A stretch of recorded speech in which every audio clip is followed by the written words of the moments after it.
Market Movers pekan ketiga bulan Juli 2020. Perhatian pasar pekan ini tampaknya masih akan tertuju ke isu terus meningkatnya penyebaran virus COVID-19 secara global setelah beberapa negara ekonomi maju melaporkan kenaikan kasus infeksi. Selain itu, fokus pasar lainnya juga akan tertuju pada keputusan moneter dari 3 bank sentral utama, yaitu Bank Sentral Jepang, Bank Sentral Kanada, dan Bank Sentral Eropa. Senin, 13 Juli. Data ekonomi penting yang perlu diperhatikan hari ini datang dari Jepang, yaitu data tingkat aktivitas industri tersier untuk periode Mei yang dirilis oleh Kementerian Ekonomi, Perdagangan, dan Industri Jepang.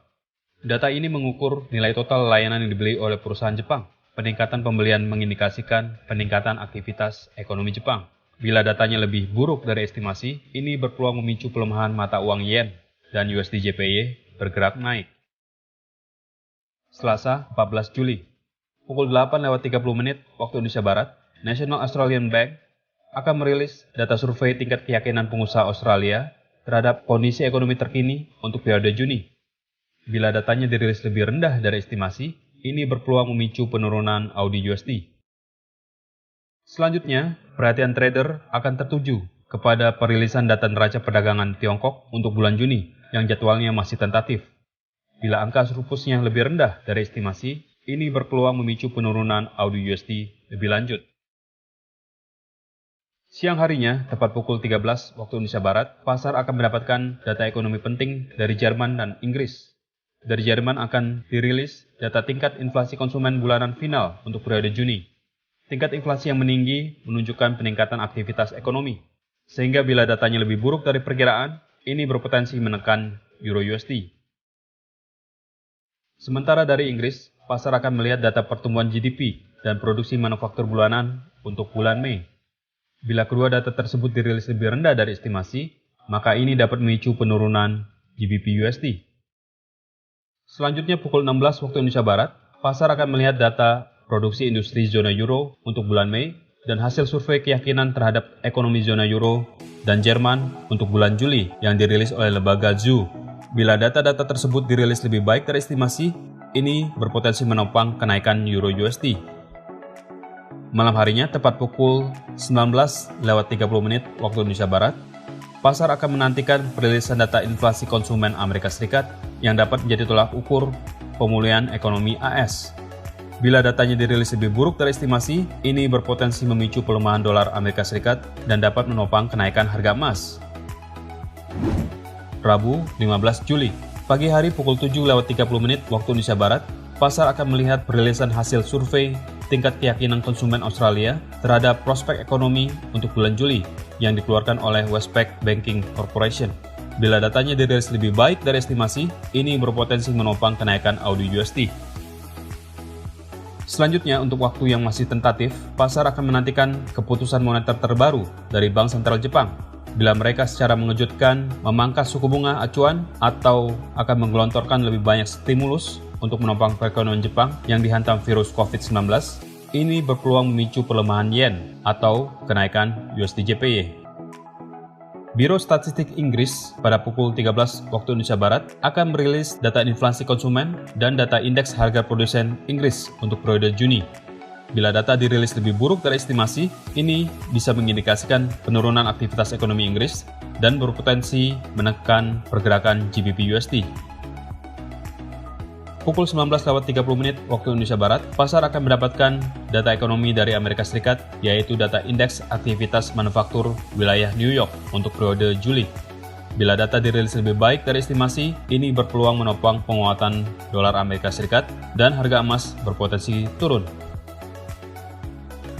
45 menit kemudian, penurunan harga emas berpeluang semakin dalam bila data produksi industri Amerika Serikat untuk periode Juni yang dirilis oleh Federal Reserve hasilnya lebih baik dari estimasi.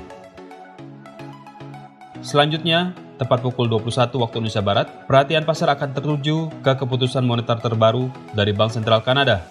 Bila mereka secara mengejutkan memangkas suku bunga atau mengeluarkan kebijakan stimulus, maka dolar Kanada berpeluang melemah dan USD CAD bergerak naik. Setengah jam kemudian, seperti biasa, pasar akan mendapatkan data laporan cadangan minyak mentah mingguan Amerika Serikat dari Badan Energy Information Administration atau EIA. Bila data menunjukkan angka kenaikan cadangan melebihi estimasi, ini berpeluang memicu penurunan harga minyak. Dan pukul 22 waktu Indonesia Barat, trader akan mencerna konferensi pers dari Gubernur Bank Sentral Kanada, Steve McCallum, berkaitan dengan kebijakan moneter Bank Sentral Kanada terbaru. Bila beliau menyuarakan pandangan yang pesimis atau dovish, maka USD CAD berpeluang bergerak semakin menguat. Kamis 16 Juli, pagi hari pukul 5:45 waktu Indonesia Barat, Selandia Baru akan merilis data tingkat inflasi konsumen selama kuartal kedua. Bila data dirilis lebih tinggi dari estimasi, ini menunjukkan aktivitas ekonomi kembali meningkat di Selandia Baru dan berpeluang menopang kenaikan NZD USD.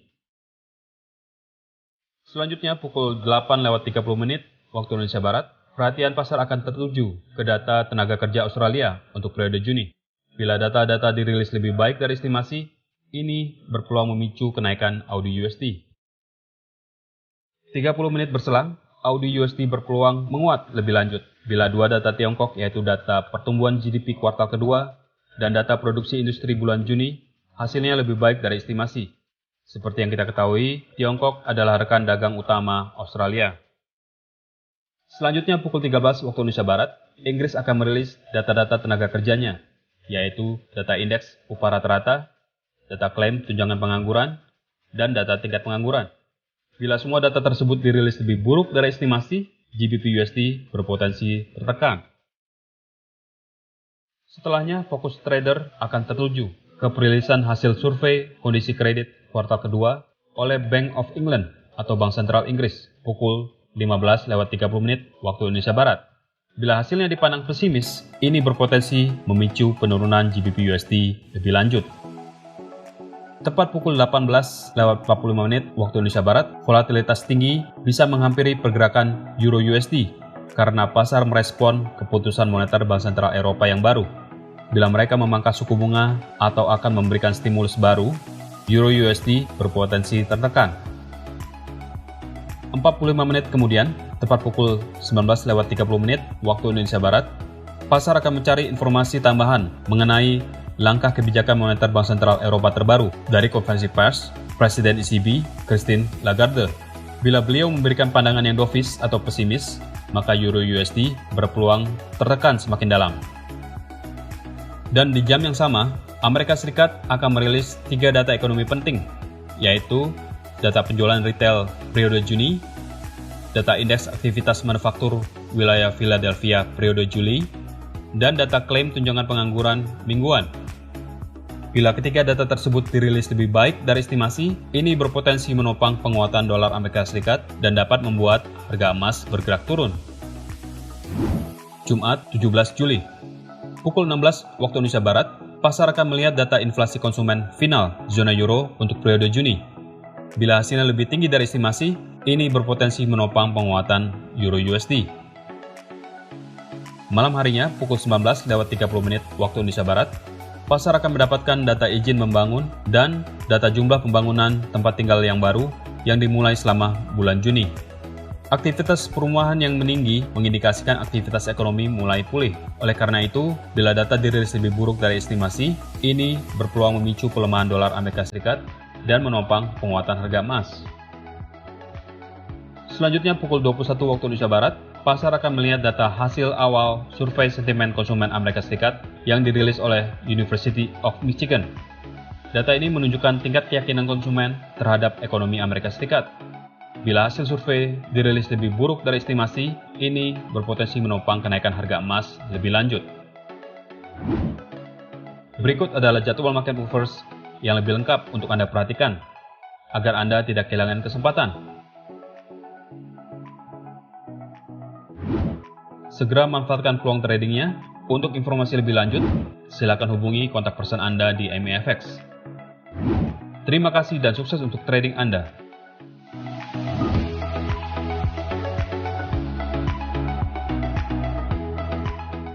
Nantikan Market Movers setiap minggu. Jangan lupa like dan subscribe untuk mendapatkan notifikasi pertama.